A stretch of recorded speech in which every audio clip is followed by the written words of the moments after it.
கர்த்தர் ஒளிக்குள்ளே கொண்டு வர வேண்டும் என்று விரும்புகிறாரோ, எந்த குடும்பத்தின் பிள்ளைகளை ஒளியிலே நடத்த வேண்டும் என்று விரும்புகிறாரோ, அப்படி அவர் நடத்த விரும்புகிற குடும்பத்தை, குடும்பத்தின் பிள்ளைகளை, ஒரு சகோதரனை, ஒரு சகோதரியை, ஒரு வாலிபனை, ஒரு வாலிப பெண்ணை கர்த்தர் சரியாய் பார்த்து கொள்வார்.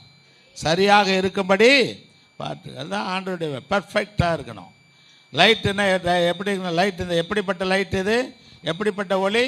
பெர்ஃபெக்ட் லைட் என்று சொன்னால் சரியான ஒளி. கர்த்தருக்கு ஸ்தோத்திரம் உண்டாகட்டும். அப்போ சரியான விதத்தில் தாம் உருவாக்கின மனிதனை கர்த்தர் பாதுகாக்க விரும்பினார்.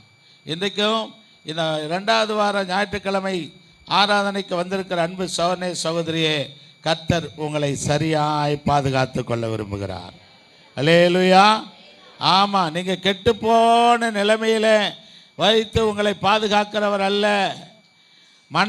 மன அமைதியின்றி வாழ்கிற வாழ்க்கையில் வைத்து உங்களை பாதுகாக்கிறவர் அல்ல.